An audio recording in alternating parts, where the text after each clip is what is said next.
Hello दोस्तों, एक बार स्वागत है आपका फिर से हमारे संघर्ष आईएएस यूट्यूब चैनल पर।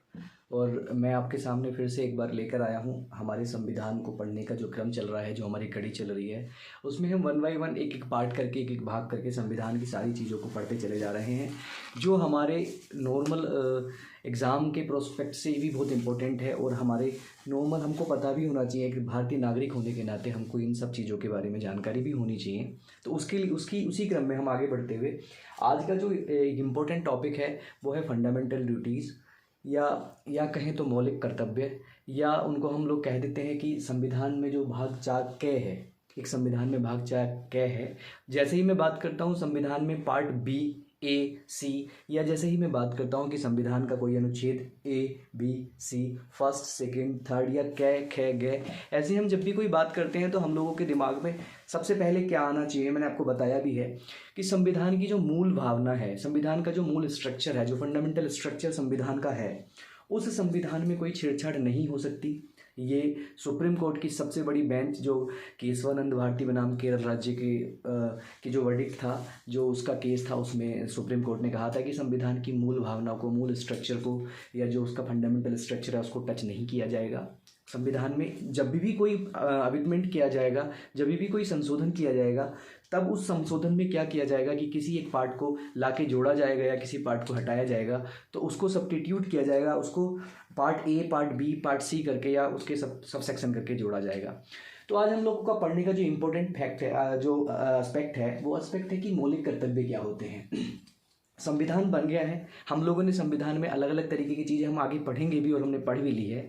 हमने पढ़ लिया है कि जो हमारे मौलिक अधिकार होते हैं वो क्या होते हैं। हमने पढ़ लिया है कि हमारी नागरिकता क्या होती है। हमने पढ़ लिया है कि हमारा पूरा भारत है, उस भारत में अलग अलग छोटे छोटे देश मिलकर कैसे एक राष्ट्र का निर्माण करते हैं। ये सारी सब चीज़ें पढ़ ली हैं। लेकिन जब हम एक्चुअल संविधान को देखते हैं तो एक्चुअल संविधान में मौलिक कर्तव्य जैसी कोई चीज़ हमको नहीं मिलती है। हमारे संविधान में जो बेसिक स्ट्रक्चर होता है, जब संविधान बनता है तब उस टाइम पे मौलिक कर्तव्य जैसी कोई भी चीज़ संविधान में नहीं मिलती है।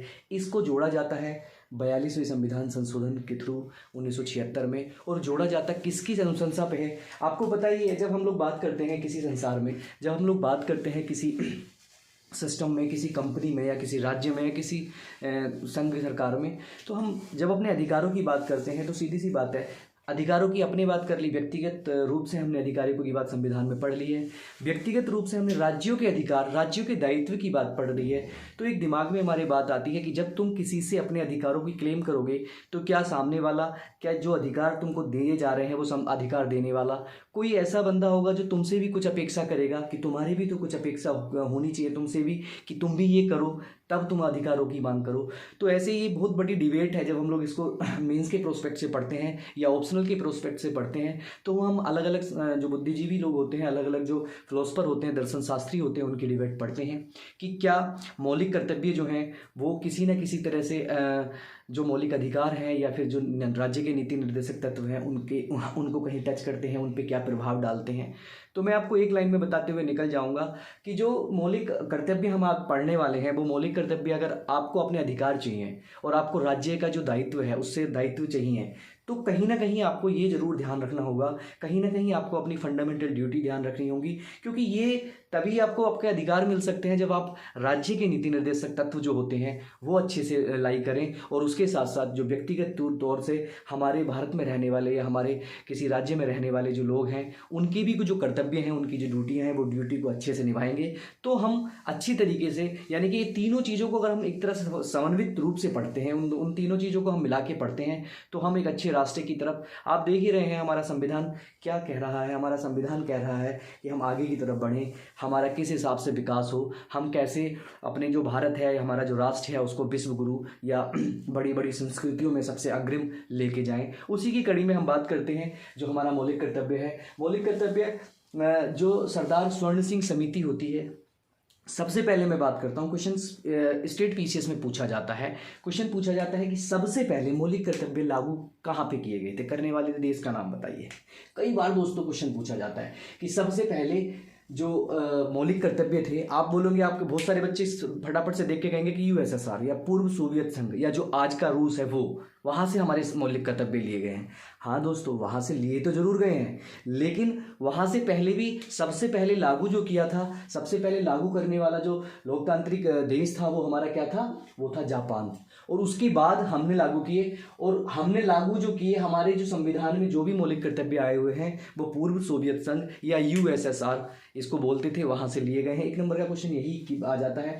उस टाइम पे क्या होता है दोस्तों, एक आपको पता है जब भी संविधान में कोई किसी भी चीज़ की डिमांड होती है तो एक कमेटी गठित की जाती है।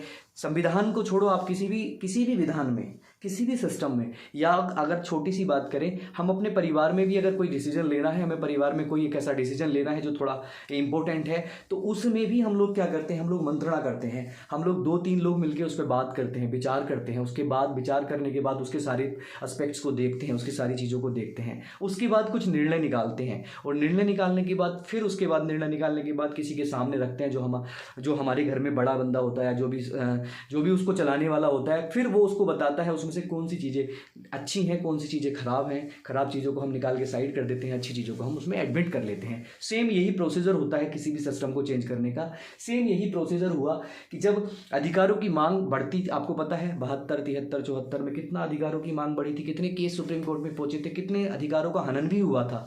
ठीक है, मौलिक अधिकारों का हनन हुआ था। उसी टाइम पे बुद्धिजीवी, जो तत्कालीन सरकार थी, बुद्धिजीवी लोग थे, उन लोगों ने एक कमेटी गठित की। उस कमेटी का नाम था दोस्तों सरदार स्वर्ण सिंह समिति।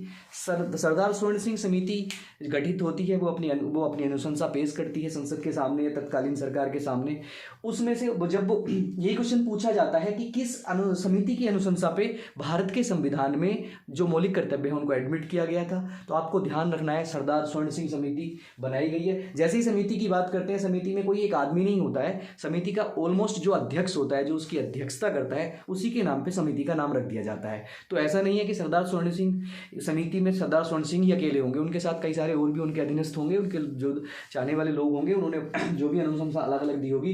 तो दोस्तों सरदार स्वर्ण सिंह ने क्या करते हैं, सरदार स्वर्ण सिंह जो मौलिक कर्तव्य है वो 8 प्रकार के, यानी कि 8 प्रकार के मौलिक कर्तव्य पेश करते हैं। 8 प्रकार के मौलिक कर्तव्य पेश कर देते हैं। 42वां संविधान संशोधन होता है 1976 में। लेकिन तत्कालीन सरकार क्या करती है, तत्कालीन सरकार जो हमारे स्वर्ण सिंह समिति की जो अनुशंसा होती है उसके द्वारा बताए गए जो अलग अलग पॉइंट होते हैं, 8 जो मौलिक कर्तव्य होते हैं, उनको वैसे लागू नहीं करती है। वैसे लागू नहीं करती है। वैसे क्यों लागू नहीं करती है? क्योंकि सरदार स्वर्ण सिंह की, ये क्वेश्चन पूछा हुआ है जो मैं बात कर रहा हूँ, ये क्वेश्चन अलग अलग पीसीएस में पूछे हुए हैं कि सरदार स्वर्ण सिंह ने कितने मौलिक कर्तव्यों की अनुशंसा की थी, तो 8।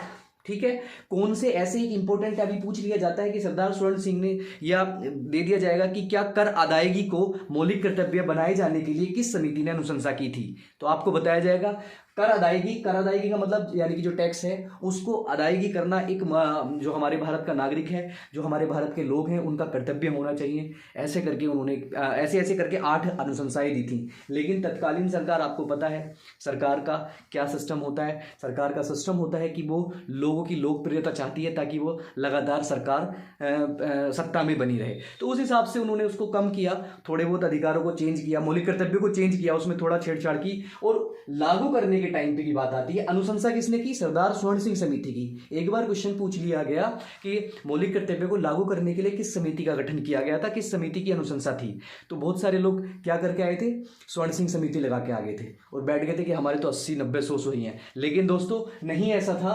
बर्मा समिति की अनुशंसा पर लागू हुई थी। हमारे मौलिक कर्तव्य जो है वो बर्मा समिति की अनुशंसा पे या बर्मा समिति को बनाया गया था उनको लागू करने के लिए। और जिस टाइम पे बर्मा समिति को बनाया गया था उस टाइम पे 10 मौलिक कर्तव्य को हमारे संविधान में जोड़ा गया था। एक बार क्वेश्चन पूछ लिया गया कि जब भारत के संविधान बना था तो भारतीय संविधान में बनने के टाइम या लागू होने के टाइम हमारे संविधान में कितने मौलिक कर्तव्य थे? लोगों ने फटाफट से, कोई लगा के आ रहा है 10, कोई लगा के आ रहा है 11, कोई लगा के आ रहा है 8, और वहां एक जो उत्तर था वो शून्य भी था, या इनमें से कोई भी नहीं था। तो दोस्तों जब लागू हुआ था उस टाइम पे कितने थे? 0 थे, कोई नहीं थे। लेकिन 42वां संविधान संशोधन होता है। 42वां संविधान संशोधन 1976 में, आपको पता ही है, मिनी कॉन्स्टिट्यूशन के नाम से जाना जाता है। उस टाइम पे जब वो लागू होता है तो कितने 10 जो हमारे मौलिक कर्तव्य थे उनमें से 10 मौलिक कर्तव्य को एडमिट किया जाता है, शामिल किया जाता है। उसके बाद दोस्तों एक 11वां आज के टाइम पे हम देखेंगे, वर्तमान में हम देखेंगे तो वर्तमान में हमारे संविधान में मौलिक कर्तव्यों की संख्या है 11 है। और 11वां वाला जो जोड़ा गया है वो 86वां संविधान संशोधन 2002 में जोड़ा गया है। आपको पता है, हम बात करेंगे कौन सा जोड़ा गया है। 86वां संविधान संशोधन में 2 ऐसे इंपॉर्टेंट संशोधन किए गए थे। पहला तो मौलिक कर्तव्य, जो 11वां मौलिक कर्तव्य जोड़ दिया गया। उसी के साथ साथ दोस्तों हमारे संविधान में एक आर्टिकल जोड़ा गया 21A, 6 से 14 साल तक के बच्चों को जो शिक्षा का अधिकार है उनका मौलिक अधिकार बना दिया गया। ये 2 चीजें जोड़ी गई। ठीक है दोस्तों, अब बात करते हैं कि क्या ये मौलिक कर्तव्य है तो क्या ये पालन करने के लिए आवश्यक है।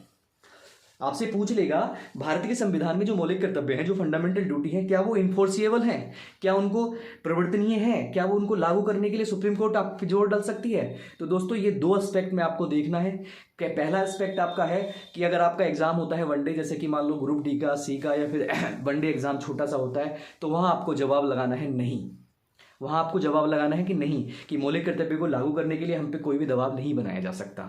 लेकिन सरदार स्वर्ण सिंह समिति की बात करते हैं तो सरदार स्वर्ण सिंह समिति ने कहा था कि हाँ, इनको लागू करने के लिए ये पनिशमेंट दिया जाना चाहिए, दंड दिया जाना चाहिए, चाहे वो किसी भी टाइप का आर्थिक दंड हो सकता है या शारीरिक दंड हो सकता है। लेकिन उस टाइम पे, लागू करने के टाइम पे ऐसा कुछ नहीं कहा गया था। और उसके बाद क्या, इनको जब लागू नहीं किया जा सकता, अगर मान लो एग्जाम होता है आपका पीसीएस का या आईएएस का, तो पीसीएस के एग्जाम में पूछा जा सकता है, मेंस में जब आप बैठोगे, कौन कौन से ऐसे जो हमारे मौलिक कर्तव्य हैं जिनको आपको फोर्सफुली लागू करने के लिए बाध्य किया जा सकता है। तो हाँ दोस्तों, इसमें क्या है कि संसद कुछ स्पेशली, जो मैं भी बताऊंगा, हम डिस्कस करेंगे उन पे। मैं एक बार नॉर्मली प्रोस्पेक्ट में बात कर रहा हूं, उसकी जो भूमिका है उसके बाद में बात कर रहा हूं, ताकि आपको एक 2 क्वेश्चंस जो आपके माइनर से मिस्टेक हो जाते हैं वो ना हो, और आपके पीटी में कोई भी प्रॉब्लम ना आए। आप यहाँ से कोई भी क्वेश्चन आएगा तो आप लगा के चले जाओ। इस प्रोस्पेक्ट से हम लोग इतनी बड़ी भूमिका आपके साथ शेयर करते हैं। नहीं तो 5 मिनट में ये 10 लाइनें आपको पढ़ के बतानी है, 11 लाइनें पढ़ के बतानी है, वो हम बता देंगे। लेकिन उसके पीछे क्या है, उसके पीछे की जो सिनेरियो है, क्यों हमारे संविधान में मौलिक कर्तव्य को लाना पड़ा, आपको पता है। क्योंकि जब आप अधिकार मांगोगे, राज्य अपने दायित्व सही से निभाएगा, तो उसके बीच में जिन लोगों के लिए हम अधिकारों की बात करते हैं, उन लोगों के लिए उनके कर्तव्य की बात भी तो करेंगे। इसी प्रोस्पेक्ट से, इसी चीज़ को लेकर ये संविधान में लाया गया। जिस टाइम पे संविधान बना था उस टाइम पे नहीं थे। 42वां संविधान संशोधन किया गया, इनको एडमिट किया गया। फिर उसके बाद 86वां संविधान संशोधन किया गया 2002 में, 11वां तब ऐड किया गया। इसी सिस्टम को लगा के कि जो ये सरकार द्वारा या संसद द्वारा प्रवर्तनीय नहीं है, अगर ये प्रवर्तनीय है तो वो कैसे इनको प्रवर्तनीय बनाया जा सकता है, तो उसकी भी बात करेंगे हम। कौन कौन से ऐसे, इसमें 51A में कौन कौन से ऐसे पार्ट्स हैं जिनको जो संसद द्वारा कानून बना के इन्फोर्सेबल बनाया जा सकता है, तो उसकी बात करेंगे हम। कैसे ऐसे केस हो भी तो सकता है, देखो कैसे केस जाते हैं। तो हम बात करते हैं अब अपने अनुच्छेद की तरफ। हम अनुच्छेद है 51 के का 1st, 2nd, 3rd, 4th, 5th करके ऐसे 11 हैं। आपको बता दूं, या तो ABCD करके आपके एग्जाम में लिखे आ सकते हैं, का खा गा करके लिखे आ सकते हैं, 1st, 2nd रोमन में लिखे आ सकते हैं। मैंने यहाँ पे लिखा है 1 2 3 4 5 करके 11 तक लिखा है। तो आप ये ना कहें कि 1 2 3 क्यों लिखा है, वहां तो 1st, 2nd, 3rd लिखा है, क्या या ABCD लिखा है। हमने ये आपके लिए लिखा है कि आपकी सहूलियत हो जाए, आपको याद हो जाए। और दोस्तों कितनी अच्छी बात है कि हमें जो 9th क्लास की बात है, अगर आप 8th 9th की किताब पढ़ेंगे तो मौलिक कर्तव्य हम लोगों ने वहाँ पढ़ लिए होंगे। और कितनी बड़ी बात है कि हम लोग आईएएस की तैयारी करते हैं और पीसीएस की तैयारी करते हैं, और तब भी हमें क्या पढ़ना पड़ता है, हमारे मौलिक कर्तव्य। हमारे मौलिक कर्तव्य हमको कोई दूसरा बताता है कि भाई ये तो तुम्हारा मौलिक कर्तव्य है, तुम अपना ध्यान रखो। तो कितनी, मतलब एक तरह से कहें तो शर्मनाक बात है कि हमको ये पढ़ने पड़ते हैं और याद करने पड़ते हैं। जबकि जो मौलिक है, आप अपने अधिकार की बात करते हो, जीने की बात करते हो, तो आप तुरंत खड़े हो जाते हो, और जहाँ आपके कर्तव्य की बात आती है वहाँ आप पीछे हट जाते हो। तो देखो हमारे जो स्वर्ण सिंह समिति की अनुशंसा थी, या बाकी जो संविधानवेत्ता थे, जो ज्ञाता थे, उन्होंने क्या क्या संविधान में मौलिक कर्तव्य में जोड़ा। तो पहला मौलिक कर्तव्य क्या कहता है कि संविधान का पालन करना। संविधान का आपको पालन करना है, प्रत्येक नागरिक का ये कर्तव्य है, ये मौलिक कर्तव्य। जैसे मैं मौलिक की बात करता हूं तो मौलिक का मतलब होता है कि जरूरी है, ये मूलभूत चीजें हैं, ये आप करेंगे जरूर। क्या कहता है कि संविधान का पालन करना, संविधान के आदर्शों का पालन करना। संस्थाएं, अब संस्थाएं क्या हैं, संस्थाएं हैं हमारी लोकसभा है, हमारी राज्यसभा है, ऐसी ऐसी बहुत सारी संस्थाएं हैं। तो संस्थाओं का क्या करना है, संस्थाओं का और राष्ट्रीय ध्वज और राष्ट्रीय गान का आदर करना। राष्ट्रीय ध्वज आपको पता है तिरंगा, उसका आदर करना, और राष्ट्रीय गान जब भी होगा आपको उसका आदर करना है। अब होता क्या है दोस्तों, राष्ट्रीय ध्वज, हमारी जो संस्थाएं हैं, राष्ट्रीय गान है या संविधान का पालन करना, ये हमारा पहला मौलिक कर्तव्य है, ये करना हमारे लिए आवश्यक है। हुआ क्या दोस्तों, इसी को लिखते हुए मैंने देखो एक स्टार लगाया है। इस स्टार का क्या मतलब है, इस स्टार का मतलब है कि ऐसा केस आता है कि आप देखेंगे साउथ में जाके या कहीं भी, साउथ का ही केस है, इमैनुअल का एक केस था, इमैनुअल वर्सेस केरल राज्य का एक केस आता है। वहां पे क्या होता है, ये किसी दूसरे जाति या संप्रदाय के होते हैं। ये कहते हैं कि हमारी संस्कृति में हम संस्कृत नहीं पढ़ सकते, हम राष्ट्रीय गान नहीं गा सकते, हम राष्ट्रीय गीत नहीं गाएंगे, हमें अधिकार नहीं है इसे अगर हम इसको गाते हैं तो हमारे मौलिक अधिकार, जो हमारे धार्मिक या संस्कृति का अधिकार है, उसका हनन होता है, हमारा धर्म ऐसा करने के लिए मना करता है। तो दोस्तों ऐसा केस सुप्रीम कोर्ट जाता है और सुप्रीम कोर्ट क्या करता है, सुप्रीम कोर्ट करता है अच्छा ठीक है आप गाओगे नहीं।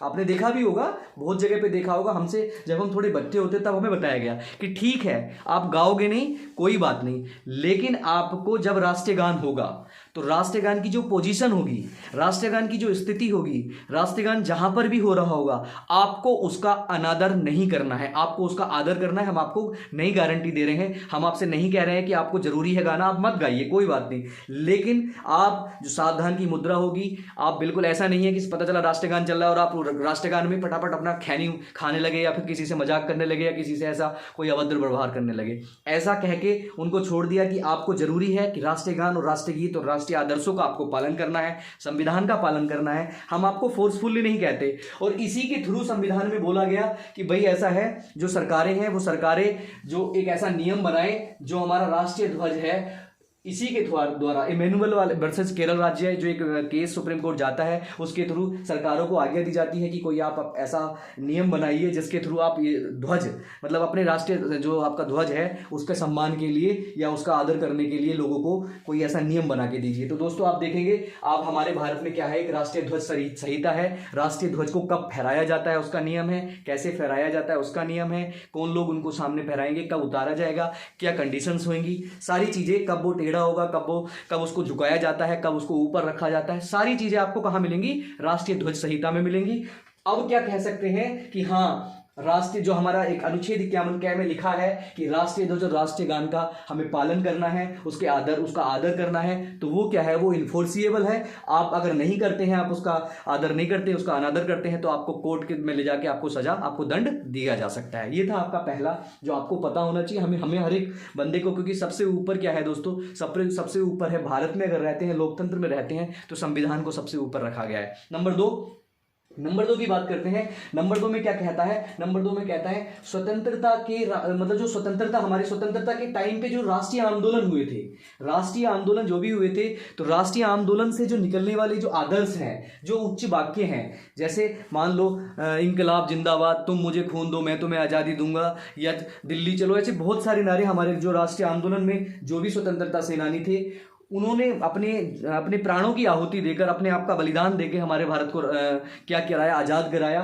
तो कहा है कि राष्ट्रीय जो स्वतंत्रता है, स्वतंत्रता में जो आंदोलन है, जो भी आंदोलन हुए हैं, उसमें जो उच्च आदर्श थे, उच्च आदर्श क्या थे, उच्च आदर्श ये थे कि हम मर सकते हैं लेकिन हमारे भारत को हम नीचे नहीं झुकने देंगे। ऐसे बहुत सारे आदर्श आपको मिल जाएंगे अलग अलग चीज में। तो आपको क्या करना है, उन उच्च आदर्शों को अपने जो हृदय है, अपने उसमें संजोए रखना है। ऐसा लिखा हुआ है कि अपने हृदय में संजोए रखना है, ऐसा नहीं है उनका अपमान करें या उनकी घृणा करें। वो बात अलग है कि आप आलोचनात्मक व्याख्या, आलोचनात्मक सिस्टम कर सकते हैं, आप वाद प्रतिवाद कर सकते हैं, लेकिन आपको राष्ट्रीय आंदोलन में जो भी आदर्श थे, वहां के आदर्श वाक्यों को आपको आज भी देखोगे, आपके एग्जाम में मिल जाता है। इंकलाब जिंदाबाद किसने दिया, किस लिए ऐसा दिया? क्योंकि अगर आज के टाइम पे कोई भी सरकार आपको मार के, आपको पीट के आपके अधिकारों का हनन करती है, तो उन उच्च आदर्शों का जो उस टाइम पे भी ब्रिटिश सरकार से लड़े थे लोग, उन्होंने क्या कहा था, उन्होंने अपने अधिकारों की मांग की थी।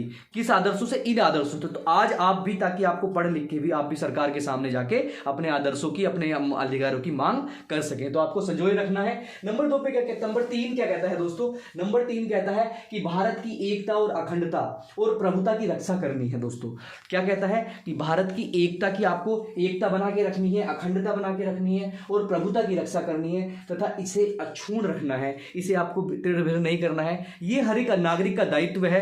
अगर वो अपने अधिकार की मांग करता है सुप्रीम कोर्ट या किसी सरकार के सामने जाके, तो उसका दायित्व है कि भारत को एकता अखंडता बना के रखे, भारत की एकता और अखंडता में ऐसी कोई भी ऐसा कोई भी कार्य ना करे जिसमें भारत की एकता और अखंडता पे आंच आए। ये हमारा तीसरा मौलिक कर्तव्य है। चौथा मौलिक कर्तव्य क्या कहता है कि देश की रक्षा करना।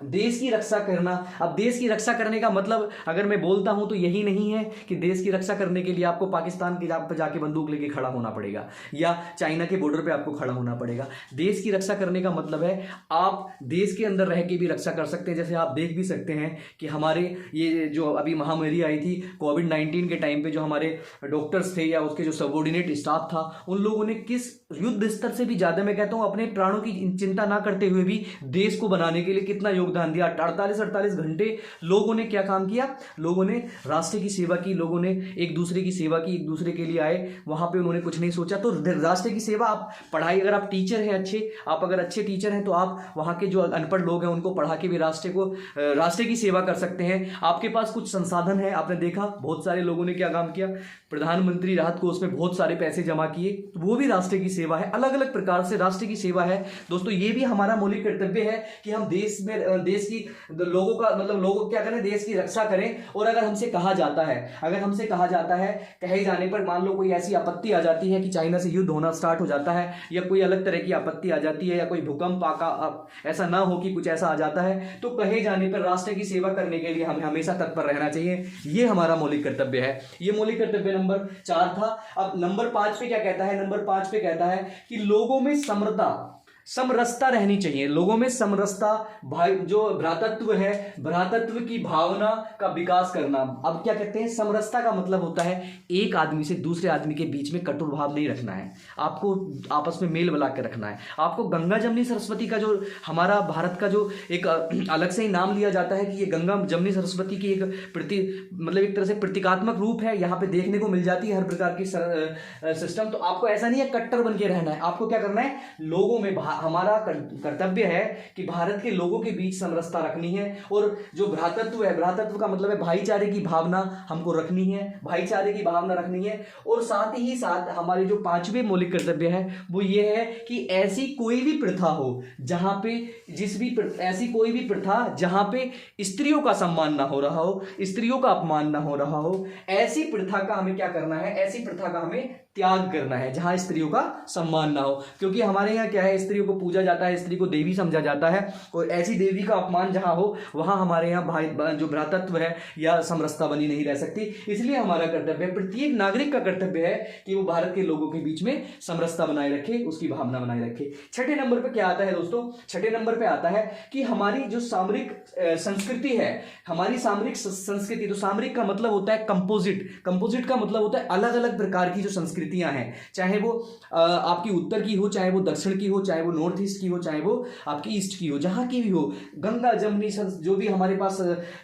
जो हमारी संस्कृति है, हमारा कर्तव्य है उसका कि वो संस्कृति भी जो है उसकी गौरवशाली परंपरा का महत्व समझें। अब जैसे मैं इसको बात करूंगा कि संस्कृति का महत्व समझने का क्या सिस्टम होता है। जैसे मैं एक एग्जांपल बता रहा हूं आपको, हमारे ही देश के एक IFS ऑफिसर, आपको पता है जो हमारे IFS होते हैं, इंडियन फॉरेन सर्विसेज के जो लोग होते हैं, जो दूत होते हैं हमारे, या एम्बेसडर होते हैं, वो विदेश में UNO में अलग अलग जाके भारत का प्रतिनिधित्व करते हैं।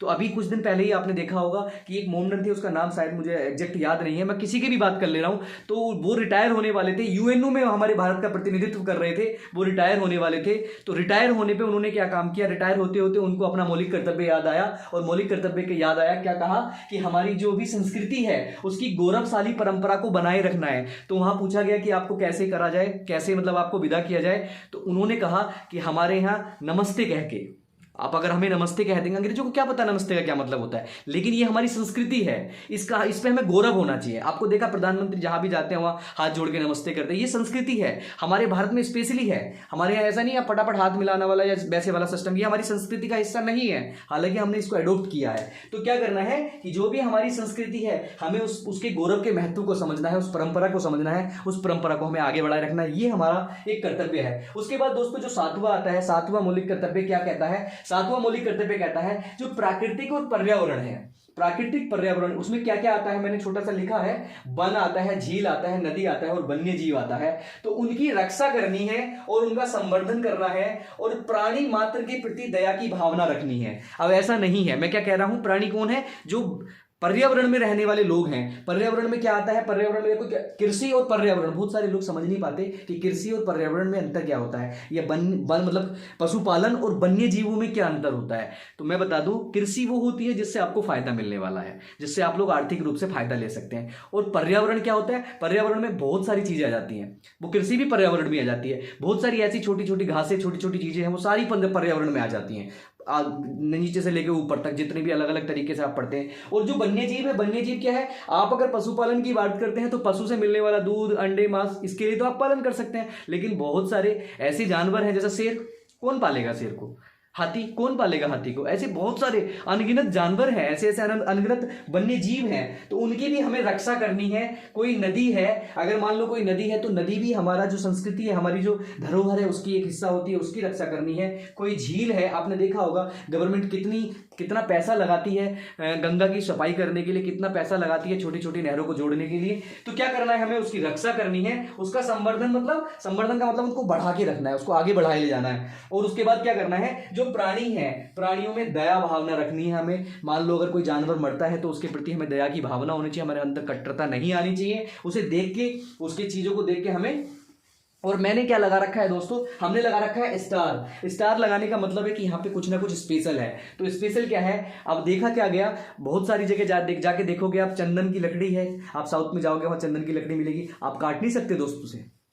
क्यों, क्योंकि वो इलीगल है। इलीगल क्यों है, क्योंकि वो अगर आप काट लोगे ऐसे तो अच्छी अच्छी चीजें जो भी जड़ी बूटियां वगैरह सारी काट दोगे तो आप वन खत्म कर दोगे। ऐसा हुआ, वन खत्म हुए। तो सरकार ने उस पर क्या काम किया, एमसी मेहता का एक केस होता है, सुप्रीम कोर्ट में जाता है पर्यावरण के, एमसी मेहता का केस जुड़ा हुआ है आपका जो 7 वाला है, 7 वाला आपका मौलिक कर्तव्य है कि पर्यावरण की रक्षा करना। तो पर्यावरण संरक्षण अधिनियम 1972 और वन्य जीव संरक्षण अधिनियम 1986 संविधान में लाया गया, संशोधन किया गया और वहां पे एक कानून बनाया गया।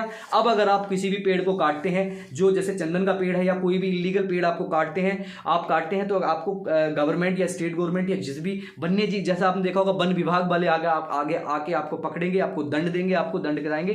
तो ये इन्फोर्सेबल हो चुका है। जबकि मौलिक कर्तव्य तो संसद द्वारा या कोर्ट द्वारा लागू नहीं हो सकते थे, लेकिन संविधान में संशोधन किया गया, संशोधन करके एक नियम बनाया गया। हमने लिखा भी है कि कुछ दशाओं में संसद कानून बनाकर इन मौलिक कर्तव्य को जब आपके ऊपर इन्फोर्स कर सकती है। तो कौन सा करा गया, वन्य जो पर्यावरण वाला सिस्टम है, पर्यावरण प्राकृतिक और पर्यावरण का संवर्धन करना, इसमें 1972 और 1986 में 2 चेंज किए गए। पर्यावरण संरक्षण अधिनियम लाया गया और वन्य जीव संरक्षण अधिनियम लाया गया। ये हमारा सातवां जो मौलिक कर्तव्य है, जो हर एक आदमी को ध्यान रखना चाहिए, वो था। उसके बाद बात करते हैं आठवां बहुत इंपॉर्टेंट है, हर एक बंदे को इसको अच्छे से पढ़ना चाहिए। मैं तो कहता हूं ये 11 के 11 आपके अंदर होने चाहिए, हर एक बंदे के अंदर होने चाहिए, तभी आप एक अच्छे राष्ट्र के निर्माण की तरफ आगे बढ़ सकते हैं। और जब राष्ट्र का निर्माण होगा, ऑब्वियसली बात है कि आपका तो निर्माण हो ही जाएगा। ठीक है, तो बात क्या करते हैं, 8वें में कहता है कि वैज्ञानिक दृष्टिकोण, मानववाद और ज्ञानार्जन और ऐसे ही काम के लिए सुधार की भावना हमें रखनी है कि हमें हमेशा, ये हमारा कर्तव्य है, हमारा मौलिक कर्तव्य है कि हमको क्या करना है, हमको वैज्ञानिक दृष्टिकोण रखना है, हमें नई नई रिसर्च के बारे में सोचना है। ये हमारा कर्तव्य है ताकि हम आने वाली जो जनरेशन है या हमारी जो सरकारें हैं उनके किसी काम में आसानी कर सके किसी तरह से। और क्या करना है कि मानववाद क्या होता है कि मानववाद ऐसा होता है कि आदमी आदमी से प्यार करे, मानवता को एक अच्छे रूप से संजो के आगे बढ़ने की बात करे। तो मानववाद पे हमें ध्यान रखना है और हमें हमेशा ध्यान रखना है कि हमें ज्ञान अर्जन करना है, ज्ञान का अर्जन करना है, हमें अलग अलग तरीके से उसको यूज करना है। और क्या करना है, इन सब में हमें हमेशा सुधार की भावना रखनी है। हमें ये नहीं देखना है, आप देखेंगे बहुत सारे लोग आपको गली नुक्कड़ पे मिल जाएंगे सरकार की, किसी साइंटिस्ट की, किसी पर्टिकुलर आदमी की बुराई करते हुए, उसमें कमियां निकालते हुए। तो ये दृष्टिकोण हमारे अंदर नहीं लाना है, हमारे अंदर होना चाहिए सुधारवादी दृष्टिकोण। ये हमारा मौलिक कर्तव्य कहता है। हमारे अंदर होना चाहिए वैज्ञानिकवाद, हमारे अंदर होना चाहिए मानववाद, यही हमारा मौलिक कर्तव्य है। उसके बाद अगला आता है दोस्तों 11वां नंबर कि सार्वजनिक संपत्ति की सुरक्षा करना और हिंसा से दूर रहना।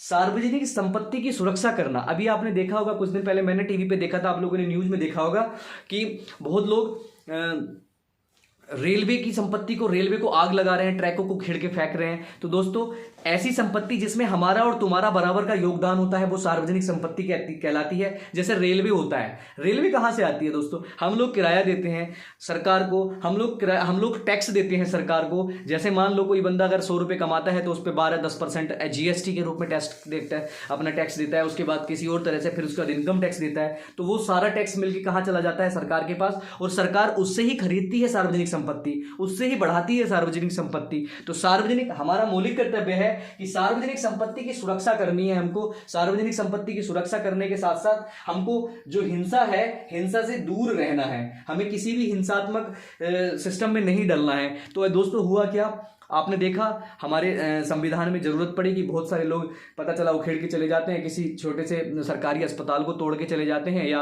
अपने व्यक्तिगत महत्व के लिए, व्यक्तिगत जो उनका फायदा होता है उसके लिए सार्वजनिक संपत्ति को नुकसान पहुंचा देते हैं। तो संविधान में आपने देखा होगा, संविधान में एक संशोधन करके एक नियम बनाया गया। आपने देखा होगा अभी कुछ दिन पहले कि उत्तर प्रदेश में कुछ लोगों ने सार्वजनिक संपत्ति को हानि पहुंचाई। तो क्या किया गया? सरकार ने, राज्य सरकार ने उस पर लगा दिया, उससे वसूला गया। उससे क्या वसूला गया? उससे जो भी हानि हुई है उसका एक तरह से दंड के रूप में उससे सारी चीजों को वसूल करा गया, उससे उगाही करी गई, जितनी भी उसने नुकसान पहुंचाया। ऐसे उत्तर प्रदेश ने एक नियम बना दिया कि सार्वजनिक संपत्ति को हानि कोई अगर पहुंचाएगा तो उस पर UAPA लगाई जाएगी, उस पर लगाया जाएगा, उसके घर के आगे नोटिस चिपका दिया जाएगा और उससे उस संपत्ति का सारा पैसा, चाहे उसकी जमीन बेच के हो, चाहे उसका कपड़े बेच के हो, ले लिया जाएगा। तो ये हमारा मौलिक कर्तव्य है, इसलिए इस पर स्टार बनाया है कि सार्वजनिक संपत्ति की सुरक्षा करना हमारा दायित्व है। हमारा जो एक मौलिक कर्तव्य है, हिंसा से दूर रहना हमारा मौलिक कर्तव्य है। अगर हम हिंसात्मक किसी सिस्टम में आते हैं तो सरकार आपको उठा के बंद कर सकती है। अगर आप सार्वजनिक संपत्ति को अगर हानि पहुंचाते हैं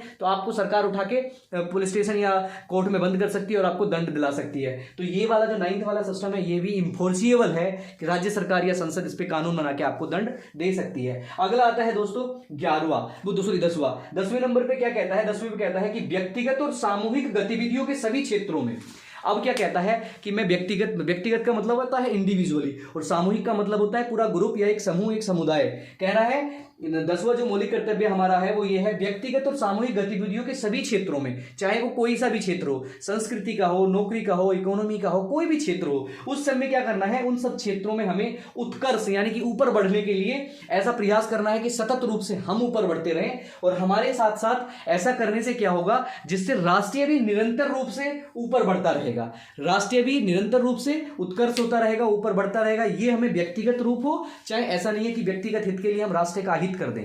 आपने देखा है बहुत सारे लोग होते हैं कि व्यक्तिगत आपको खूब थोड़े से पैसे मिले, आपको पता ही है आतंकवाद क्या होता है, आतंकवाद को कैसे सहारा मिलता है, कैसे वो दिल्ली आ जाते हैं, कैसे वो गुजरात आ जाते हैं और कैसे वो जम्मू कश्मीर आ जाते हैं। जब तक व्यक्तिगत हित लोग भुनाते रहेंगे तो सार्वजनिक हित तो हमेशा खतरे में जाता रहेगा। तो हमें क्या करना है कि चाहे वो व्यक्तिगत हो चाहे वो सार्वजनिक हो, ऐसी गतिविधियों को हमें, ऐसी जो भी ऐसी गतिविधि होगी जिसमें समाज और हमारा और हमारे समाज का उत्थान होगा, ऐसी गतिविधियों पर हम लोग बढ़ चढ़ के हिस्सा लेंगे, उनको उत्कर्ष तक पहुंचाने तक हम पूरा योगदान देंगे, जिससे हमारे हमारा राष्ट्र है वो हमारे भारत में ही नहीं पूरी दुनिया में नंबर 1 राष्ट्र बन जाए, वो ऊंचाइयों को छुए। ये हमारा मौलिक कर्तव्य है। उसके बाद दोस्तों ये 10 मौलिक कर्तव्य जो थे वो कर्तव्य संविधान में जब संशोधन 42 संशोधन किया गया था, जब लागू हुए थे, उसके बाद 2002 में 86वां संविधान संशोधन लागू किया जाता है और बनाया जाता है, और उसमें जोड़ दिया जाता है 11वां संविधान मौलिक कर्तव्य। और वो 11वां मौलिक कर्तव्य क्या है? वो है 6 से 14 साल तक के बच्चों के माता पिता या उनके जो प्रतिपाल्य होंगे, यानी कि प्रतिपाल्य का मतलब होता है आपने एडॉप्ट किया है, आप किसी सपोज दैट आप किसी अनाथालय को चलाते हैं, आप किसी आश्रम को चलाते हैं, तो आप उसके संरक्षक होते हैं, आप प्रतिपाल्य होते हैं। तो क्या कहता है 11वां मौलिक कर्तव्य? कहता है कि 6 से 14 साल तक के बच्चों के माता पिता और उसके प्रतिपाल्यों का ये कर्तव्य होगा कि वो उनको शिक्षा प्रोवाइड कराएं, वो उनको शिक्षा दिलाएं। अगर वो ऐसा नहीं करते हैं तो अपना मौलिक कर्तव्य का क्या कर रहे हैं? अवहेलना कर रहे हैं। और अवहेलना करेंगे तो क्या होगा आपको बता देता हूं मैं। जैसे ही अगर मान लो ऐसा कोई माँ बाप होता है, ऐसा कोई संरक्षक होता है जो बच्चे को नहीं पढ़ाता है, तो वो अवहेलना करता है। इसका मतलब क्या होता है? वो कोर्ट में क्या यहाँ भी स्टार लगा रखा है, मैंने यहाँ स्टार इसलिए लगा रखा है, अगर आप किसी बच्चे को, अपने छोटे बच्चे को, जो आपका गोद बच्चा है, जो 6 साल से ऊपर की उम्र हो चुकी है, आप उसको नहीं पढ़ा रहे हैं, तो संविधान में मौलिक कर्तव्य क्या? आप पढ़ाओगे उसे। संविधान में मौलिक कर्तव्य आप नहीं पढ़ाओगे तो इसका मतलब क्या है कि संविधान में एक मौलिक अधिकार भी है 21A। अगर आप नहीं उसको स्कूल ले जाओगे, कहने का क्या है कि आपको स्कूल तक ले जाना है। मौलिक कर्तव्य क्या है कि आपको घर से स्कूल तक ले जाना है, और मौलिक अधिकार क्या है कि स्कूल वाले को आगे पढ़ाना है उसको 6 से 14 साल तक के लिए। यानी कि आप क्या कर रहे हैं, आप घर से स्कूल तक ही नहीं ले जा रहे हैं। आप अगर अपना कर्तव्य नहीं निभा रहे हैं तो उसका मतलब है उसका जो 21A में जो अधिकार मिला हुआ है, उस बच्चे को 21A में जो अधिकार मिला है उस अधिकार का पालन नहीं हो रहा है, वो अधिकार उसको नहीं मिल पा रहा है। तो इसी बिना पे आपको वो खड़ा हो जाएगा 32, आपको पता है आर्टिकल 32 के अगेंस्ट और 226 के अगेंस्ट जाके आपको सुप्रीम कोर्ट और हाई कोर्ट में खड़ा हो जाएगा और आपको खेच देगा कि मेरे 21A का पालन नहीं हो रहा है, मेरे को पढ़ाई नहीं दी जा रही है, तो आपको दंड गिरा जा सकता है। तो सवाल आपसे पूछा जाता है, अब मैं बताता हूं सवाल आपसे पूछा जाता है कि हमारे मौलिक कर्तव्य जो हैं उसमें कितने ऐसे मौलिक कर्तव्य हैं जिनको इन्फोर्सेबल या जिनको दंडात्मक रूप से या महत्व रूप से लागू किया जा सकता है। तो मैंने बताया 1, 7, 9 और 11। आपको याद रखना है 1, 7, 9 और 11। ऐसे नहीं लिखना है आपको 1, 7, 9, 11 है, कभी ऐसे ही लिख के आ जाओ 1, 7, 9, 11 बताया था 1, 7, 9, 11। एक पे क्या कहता है कि जो कहता है संविधान का पालन, आदर्श और ध्वज का निर्माण करना, ये आपको जरूरी करना है। उसके बाद क्या कहता है प्रकृति और पर्यावरण का संरक्षण करना, संवर्धन करना, ये आपको जरूर करना है। उसके बाद कहता है सार्वजनिक संपत्ति, जो नवा है वो क्या कहता है सार्वजनिक संपत्ति का जो आपकी रक्षा करनी है और आपको हिंसा से दूर रहना है। और 11वां क्या कहता है, 11वां आपको कहता है कि 6 से 14 साल तक के बच्चों को आपको अनिवार्य रूप से स्कूल तक पहुंचाना है, स्कूल तक पहुंचाना है। स्कूल तक पहुंचाने के बाद उसका 21 शुरू हो जाएगा। तो ये क्वेश्चंस हैं, ये आपका पूरा मौलिक कर्तव्य था, इनको समझना जरूरी है। हालांकि ये समझना इसलिए जरूरी भी नहीं है आप सोचें कि केवल एग्जाम के लिए, ये मौलिक कर्तव्य हर एक आदमी को पता होने चाहिए। अगर ये मौलिक कर्तव्यों का पालन आप अच्छे से कर सकते हैं तब आप एक अच्छे नागरिक, और एक अच्छे नागरिक की तरह आप कोर्ट में जाके कह सकते हैं कि मैं अपने पूरे कर्तव्यों का पालन करता हूं। आप और हम लोग सब जानते हैं कि हम कितने मौलिक कर्तव्यों का पालन करते हैं। आप और हम लोग सब लोग जानते हैं कि आपने देखा होगा कि जो विश्व विरासत होती है, हमारी धरोहरें होती हैं, वहाँ हम कैसे सार्वजनिक संपत्तियों को, ट्रेन में आपने देखा होगा अलग अलग जाके हम कोई भी मौलिक कर्तव्य का अगर अच्छे से पालन करेंगे तो क्या हो जाएगा, वैसा हो जाएगा जैसे उन संविधान निर्माताओं ने जिस टाइम पे संविधान बनाया था हमारे लिए, और अपने एक मन में एक ऐसी हमारी प्रतीकात्मक रूप देखा था हमारे भारत का कि वो भारत कैसा होगा, विश्व गुरु होगा, सोने की चिड़िया होगा, वैसा हो सकता है अगर हम मौलिक कर्तव्यों का पालन करेंगे। तो दोस्तों सबसे एक बार हमारे संघर्ष IAS की जो टीम है उसकी पूरी आप लोगों से अनुरोध है कि आप लोग इन जो संविधान में दिए गए मौलिक कर्तव्य हैं इनका पालन कीजिए। इनका पालन करते हुए आपको अगर मौलिक अधिकारों को कोई आपका हनन करता है तो आप हमसे संपर्क करें, हम लोग, या आप अपनी आवाज खुद से उठा सकते हैं, हम आपके साथ हैं। और मौलिक कर्तव्य अगर आप उठाओगे तो मौलिक अधिकार हमारा अधिकार है, वो हम लेके रहेंगे। तो आशा करता हूं सबको अच्छा लगा होगा, और अच्छा लगा होगा तो लाइक और शेयर जरूर करेंगे, जिससे कि हम लोग अगली वीडियो में जो अगला हमारा पार्ट 5 है, जो 52 से और 151 तक हम आर्टिकल्स को आपके साथ शेयर करेंगे। बहुत इंपॉर्टेंट है, रीड है, पूरे संविधान को समझने का मतलब है कि उनको जरूर समझना है। अगली वीडियो में हम बोले के तैयार होंगे और आशा करते हैं अच्छी लगी होगी। धन्यवाद, जय हिंद।